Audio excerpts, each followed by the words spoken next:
Hi guys, good morning everyone. कैसे हो आप? आई होप आप सब अच्छे होंगे। हम बहुत बढ़िया हैं। आज है 18 June. Welcome back to my channel Mita की सिंपल लाइफ। वीडियो को एंड तक जरूर देखिए। अभी तक चैनल को सब्सक्राइब नहीं किया, अगर चैनल में नया है तो चैनल को सब्सक्राइब करना मत भूलिएगा। वीडियो को लाइक करना मत भूलिएगा। जब ताकत टकराती है तब इतिहास नया मोड़ लेता है। 13 जून 2025 को विश्व ने देखा कि किस तरह दो कट्टर दुश्मन इजराइल और ईरान सालों से चले आ रहे छाया युद्ध को छोड़ अब खुली जंग में कूद पड़े। मिसाइलों की गूंज, ड्रोनों की बमबारी और जनता की चीखें, यह युद्ध केवल सीमा का संघर्ष नहीं बल्कि मध्य पूर्व और वैश्विक संतुलन के लिए एक बड़ा खतरा बन चुका है। ईरान और इजराइल के बीच युद्ध की स्थिति न केवल इन दो देशों के लिए बल्कि पूरे पश्चिम एशिया, मध्य पूर्व और वैश्विक स्तर पर भी बहुत गंभीर परिणाम ला सकती है। आइए विस्तार से जानते हैं कि इस युद्ध से किन किन क्षेत्रों में किन किन तरीकों से नुकसान हो सकता है। मानव जीवन और सामाजिक नुकसान। हजारों नागरिकों की जान जा सकती है क्योंकि दोनों देशों में आबादी घनी है और हमले आम जनता के इलाकों में भी हो सकते हैं। अस्पताल, स्कूल, घर, धार्मिक स्थल जैसे सामाजिक ढांचे नष्ट हो सकते हैं। लाखों लोगों शरणार्थी बन सकते हैं जिनके पास न घर रहेगा, न भोजन, न सुरक्षा। सैन्य और बुनियादी ढांचे का नुकसान। दोनों देश अपने दुश्मन के सैन्य ठिकानों, एयरबेस और हथियार डिपो को निशाना बनाएंगे।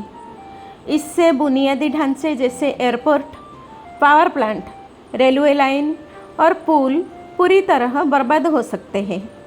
आधुनिक और महंगे ड्रोन, मिसाइल और एंटी मिसाइल सिस्टम की भारी बर्बादी होगी।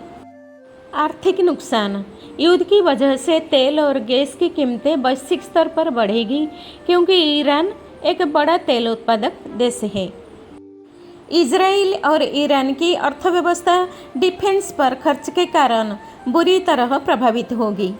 स्टॉक मार्केट, व्यापार और निवेश पर नकारात्मक असर पड़ेगा। क्षेत्रीय और वैश्विक अस्थिरता। युद्ध से पूरे मध्य पूर्व में अस्थिरता फैलेगी। लेबनान, सीरिया, यमन, इराक जैसे देश भी इसमें खींच सकते हैं। अमेरिका, रूस और चीन जैसे बड़े देश अपने अपने सहयोगी देशों का साथ देने उतर सकते हैं, जिससे यह युद्ध तृतीय विश्व युद्ध जैसे स्थिति बना सकता है। संयुक्त राष्ट्र और वैश्विक संस्थाओं पर दबाव बढ़ेगा और मानवाधिकार संकट उत्पन्न होगा। परमाणु खतरा।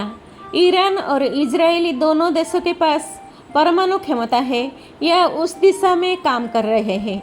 युद्ध की स्थिति में यदि परमाणु हथियार इस्तेमाल हो गए तो यह लाखों लोगों की जान ले सकता है। वर्षों तक भूमि और जल को जहरीला बना देगा और आने वाली पीढ़ियों पर भयानक असर पड़ेगा। मीडिया युद्ध और साइबर अटैक। दोनों देश एक दूसरे पर साइबर हमले कर सकते हैं, जिससे बैंकिंग सिस्टम ठप हो सकता है, इंटरनेट बंद हो सकता है, झूठी सूचनाएं फैल सकती हैं। सोशल मीडिया और मीडिया प्लेटफॉर्म्स पर प्रचार युद्ध तेज होगा। भारत और दुनिया पर असर। भारत जैसे देशों जो तेल का बड़ा आयात करते हैं, तेल की कीमतों में बढ़ोतरी का बोझ झेलेंगे। ईरान और इजराइल के युद्ध से भारत में महंगाई बढ़ सकती है, खासकर पेट्रोल, डीजल और ट्रांसपोर्ट पर।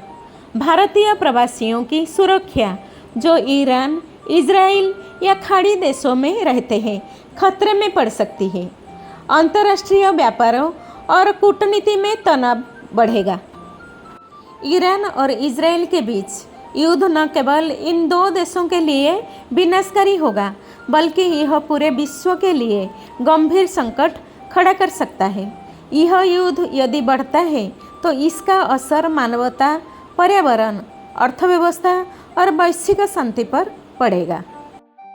IRGC और IAF के आंकड़ों के अनुसार लगभग 224 लोग मारे गए। इसमें नागरिक भी शामिल और सैकड़ों घायल हुए।